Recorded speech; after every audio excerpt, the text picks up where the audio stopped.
Journeys begin with curiosity, but mine began with fear hiding behind smiles. What I am about to share is not easy, yet it is real in the way pain stays real long after wounds heal. If you stay with me, you will slowly understand how a child's heart learned silence before it learned truth. Before we go deeper, please tell me in the comments where you are watching or reading from. Let us know each other as family, so we can stay connected and continue to pray for one another. My name is Arav, and on the 12th of March 2009 I was 14 years old. I was born into a home where belief was not discussed, it was given. It was worn like skin. It was expected like breathing. Our house always smelled of incense and oil lamps. The walls held pictures of gods with many arms and calm eyes. Every morning I watched my mother wake before the sun, wash her face and kneel quietly. My father followed traditions with pride. He believed faith was loyalty, and loyalty was honor. I did not question any of it at first. As a child, I believed what I was shown. I learned when to bow, when to be silent, and when not to speak at all. At school, teachers spoke of respect for our roots. Friends repeated what their parents said. Faith felt like a rule, not a choice. But even then, something inside me felt heavy. I remember standing during rituals, my legs hurting, my mind wandering, my heart feeling empty. I watched adults move their lips, but their eyes looked tired. I wondered why belief felt like fear instead of peace. I wondered why love always came with warnings. At 14, I started noticing things I had ignored before. I saw how questions were treated like disobedience. I saw how doubt made adults angry. I saw how children were corrected not with patience but with shame. When I once asked why we feared punishment so much, my uncle looked at me with sharp eyes and told me belief was not for understanding, but for obedience. After that day, I learned silence. At home, silence kept me safe. At school, silence kept me accepted. In my heart, silence grew into loneliness. One evening, during a family gathering, a distant relative spoke about people who changed their beliefs. His face was filled with anger. He described them as traitors, cursed, rejected, and deserving of suffering. The room agreed with nods and whispers. My chest tightened. I did not know why, but fear entered me like a shadow. That night, I could not sleep. I lay on my mat, listening to dogs bark outside and prayers echo from nearby houses. I felt trapped inside something I did not choose. I felt like my life had already been decided, and I was only expected to follow. Days passed, and the feeling grew stronger. At school, a boy from another class was beaten by older students because his family followed a different faith. His books were torn. His food was thrown away. Teachers pretended not to see. When he cried, they said it would teach him discipline. I watched from a distance, my hands shaking.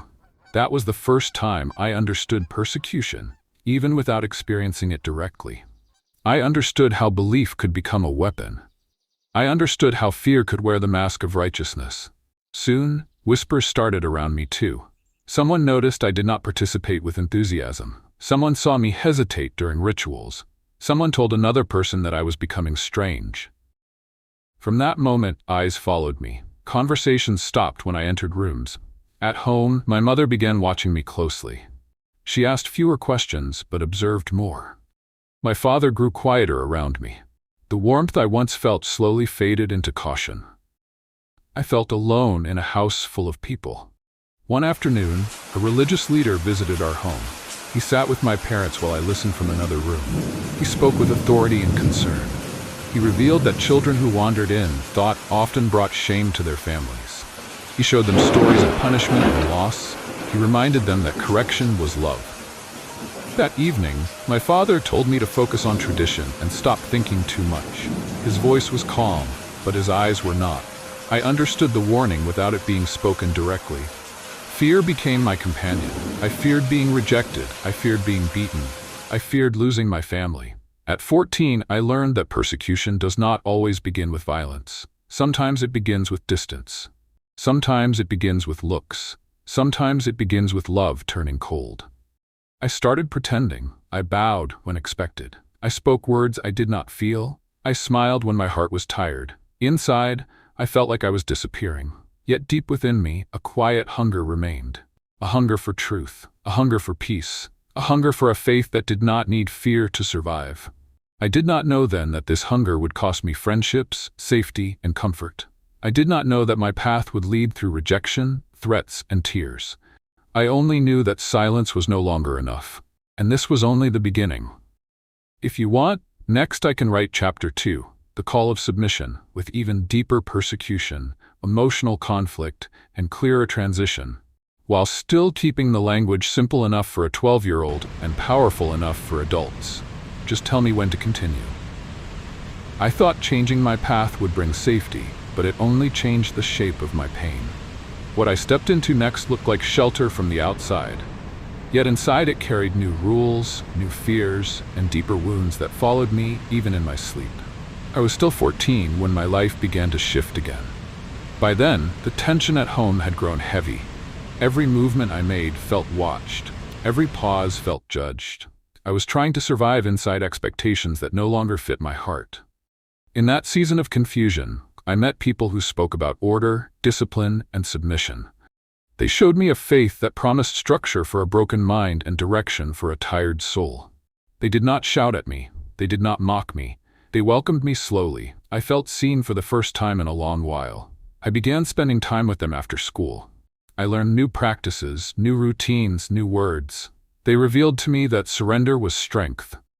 They showed me that obedience could bring peace. At my age, peace sounded like water to a thirsty child. So I followed. The change did not stay hidden for long. At home, my mother noticed the difference in my habits. My father sensed the shift in my focus. When they realized I was moving away from our family belief and toward Islam, the house became colder overnight. No one shouted at first. No one struck me at first. They chose silence, and silence hurt more. Meals were quieter. My name was called less. I was spoken about, not spoken to. Relatives stopped visiting my room. I felt like a stranger wearing my own face. Soon, silence turned into pressure. An elder from the family came one evening. He sat with my parents while I stayed nearby. He explained to them that my decision was dangerous. He described shame, loss of honor, and spiritual punishment. He warned them that allowing this path would poison the family name. That night, my father showed me disappointment without raising his voice. He revealed how my choice had wounded him. My mother cried quietly, not looking at me. I felt guilt wrap around my chest like rope. At school, things became worse. Word spread fast. Some students laughed at me. Others avoided me. A group of boys began calling me names during breaks. They pushed my books to the ground. They spilled water on my uniform. Teachers noticed but chose to ignore it. They believed discipline would correct me. One afternoon, I was cornered behind the classroom. Hands shoved me hard, dust filled my mouth. Pain burned in my arms and knees. As I lay there, I realized something important. Persecution is not always loud. Sometimes it's planned. Sometimes it is allowed. I still tried to be faithful. I woke early. I followed rules carefully. I memorized practices. I believed that if I was sincere enough, the pain would stop. I believed suffering meant I was on the right path. But suffering did not stop. From the other side, new pressure appeared. Some within the new faith began watching me closely. They corrected me often. They told me I was not doing enough. They showed me stricter ways, harder expectations, heavier rules. Mistakes were not treated gently. Fear was used as guidance. I was too young to understand that control can wear holy clothes. At home, the persecution grew sharper. One night, my father took my phone away. Another day, my school bag was searched. I was forbidden from seeing certain people. My movements were limited. I was reminded daily that I had betrayed my roots. My mother stopped touching my head the way she used to when I was younger. That hurt more than any slap could have. Relatives visited and spoke about me while I sat in the same room. They described me as lost. They spoke of correction and punishment as love. They revealed stories of children sent away to be fixed. I began sleeping lightly, always afraid of what the morning would bring. Inside the new faith, fear followed me too. I feared failing rules. I feared asking questions. I feared being judged again. I noticed that peace was promised, but fear was delivered. I noticed that love was spoken about, but control was practiced more. I noticed that my heart was still restless. One evening, after a long day of insults and correction, I sat alone outside our house. The sky was dark. Dogs barked in the distance. My body hurt. My heart felt empty. I realized I had traded one cage for another. I was persecuted from where I came from. I was pressured where I arrived. No place felt safe. At 14, I carried the weight of rejection from two sides. Family looked at me like a failure. Friends looked at me like a target. Faith, which was supposed to heal me, felt like another test I could never pass. I did not stop believing in God, but I stopped believing that fear was His voice. That thought scared me more than anything else. I did not know yet where this realization would lead. I did not know that an even harder road waited ahead. I only knew that my soul was still searching, still bleeding, still hoping for a love that did not need threats to survive. And again, this was not the end. It was only another painful step forward. I tried to bury the question, but the question refused to die. It followed me through fear, through bruises, through sleepless nights, and it waited quietly until I was too tired to pretend anymore. By the time this chapter of my life began, I felt older than my age. My body was still young, but my heart carried too much weight. I had learned how to obey. I had learned how to survive. I had learned how to hide pain behind routine. Yet one thing would not leave me alone: the deep question growing inside me. I began noticing moments. Moments when rules felt heavier than love. Moments when fear spoke louder than peace. Moments when I obeyed with my hands, but my heart stayed empty. At school, the persecution continued. Some students no longer pushed me. They did worse. They isolated me. I sat alone during breaks. My desk was moved away from others. Group work passed without my name being called. Teachers allowed it to happen. They believed loneliness would correct me. At home, things became unbearable. My father limited food at times, believing hardship would straighten my path. My mother avoided my eyes completely. Relatives spoke about sending me away. They revealed plans meant to break my will for my own good. I learned that persecution does not always scream. Sometimes it starves. Sometimes it waits. Within the faith I had chosen, pressure grew stronger. Leaders showed me lists of rules. They revealed punishments for mistakes. They reminded me daily that doubt was dangerous. When I struggled, they pointed to my suffering as proof that discipline was working. But inside me, something was breaking. I began to ask myself quiet questions, never out loud. Questions about love. Questions about mercy. Questions about whether God wanted children to live in fear. One afternoon, after being mocked again at school, I walked home slowly. Dust clung to my feet. My chest felt tight. When I reached our house, I saw my father speaking with neighbors. Their faces changed when they noticed me. They stopped talking. That silence crushed me. That night, I cried alone. I did not cry loudly. I had learned that crying brought trouble. I cried into my mat, biting my lip, shaking quietly. I asked God in my heart to show me truth without fear. I asked for peace that did not punish questions.